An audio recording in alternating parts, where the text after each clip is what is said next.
राम राम सभी बहन भाइयों को। ओम नमः शिवाय। श्रावण मास का दूसरा अध्याय। श्रावण मास में धर्म पालन। भगवान शंकर संत कुमार जी से बोले, हे ब्रह्मपुत्र, आप नरम हैं, आप श्रद्धालु हैं, समस्त 12 गुणों से युक्त श्रोता हैं।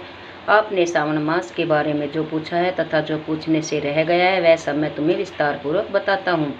आपके पिता ब्रह्मा बहुत उद्दंड थे, इसलिए उन्हें अपना 5वां सिर गंवाना पड़ा। वे मत्सरता को छोड़ मेरी शरण में आए। मैं जो कुछ बताने जा रहा हूँ उसे एकाग्रचित्त होकर सुनो। श्रावण मास में नियमों का पालन कर व्रत रखकर सायंकाल को 4 बजे भोजन करना चाहिए। 1 मास तक रुद्राभिषेक करना चाहिए। अपनी प्रिय किसी एक वस्तु का त्याग करें। पुष्प, फल, धान्य, तुलसी की मंजरी युक्त पत्ती और बेलपत्रों से मेरी लक्ष्य पूजा करें। कोटिलिंग पूजन करें। ब्राह्मणों को प्रेम पूर्वक भोजन कराए। नियम का पालन करें। मुझे पंचामृत से अभिषेक अति प्रिय है, अतः उसे भी करें। इस मास में किया जाने वाला कृत्य अनंत फल देने वाला है। इस मास में भूमि पर शयन करना चाहिए। ब्रह्मचर्य का पालन करना चाहिए।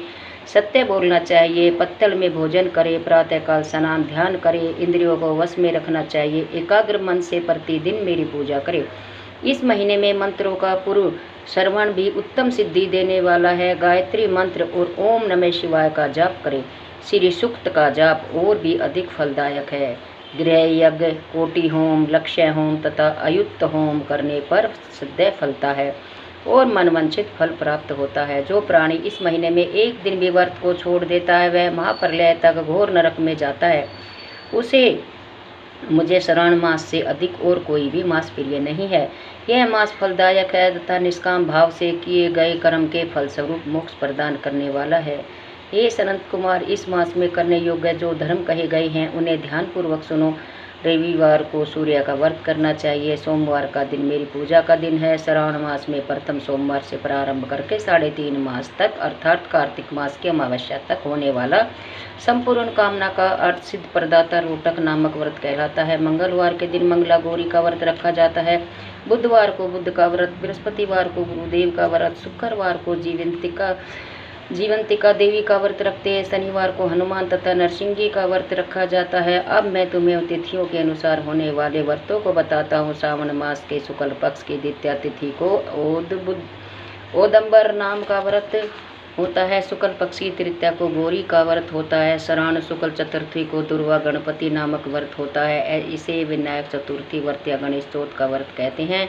श्रावण शुक्ल पंचमी को नाग पूजन का व्रत रखा जाता है। श्रावण शुक्ल षष्ठी के दिन सुपोदन व्रत रखा जाता है। श्रावण शुक्ल सप्तमी को शीतला देवी का व्रत रखा जाता है। अष्टमी और चतुर्दशी तिथि में देवी का पवित्रोपण करना चाहिए।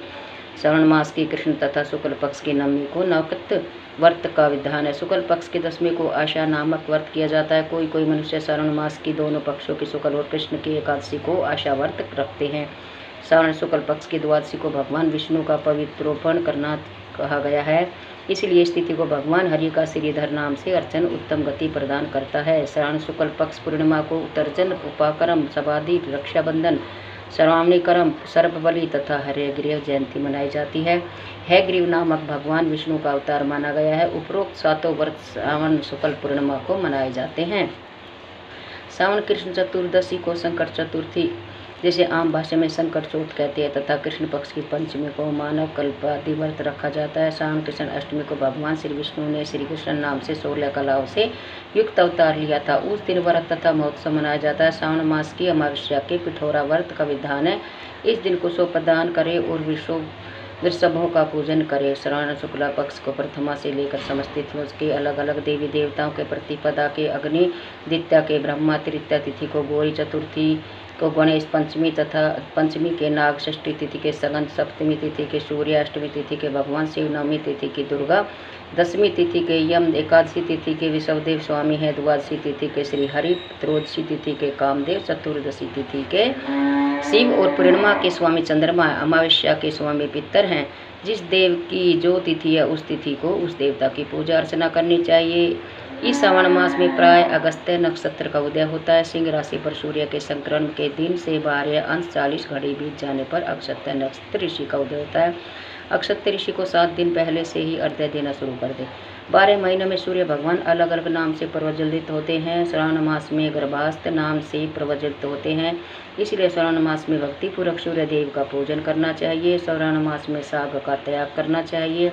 भाद्र मास में दही, आश्विन मास में दूध और कार्तिक मास में दाल का त्याग करना चाहिए। यदि कोई भक्त यह संपूर्ण विधान करने में असमर्थ हो तो उसे सभी मनोवांछित फलों की प्राप्ति होती है। हे मुनि श्रेष्ठ, इस श्रावण मास में मनाए जाने वाले व्रत और धर्मों का विस्तार रूप से वर्णन करना कई सौ वर्षों में भी पूरा नहीं हो सकता। भगत जन मेरे या हरि श्री के प्रियतार्थ संपूर्ण व्रत करे। मेरे और श्री हरि में कोई भेद नहीं है। मेरे भगत श्री हरि को प्रिय है और श्री हरि के भगत मुझे प्रिय है। जो प्राणी इसमें भेदभाव की कल्पना करते हैं या करेंगे वे नरकगामी होते हैं। हे संत कुमार, आप श्रावण मास में धर्म पालन करें। शंकर भगवान और शिव विष्णु भगवान में हमें कोई फर्क नहीं समझना चाहिए। बोलो शिव शंकर भोलेनाथ की जय। इति दूसरा अध्याय संपूर्ण। नमः शिवाय।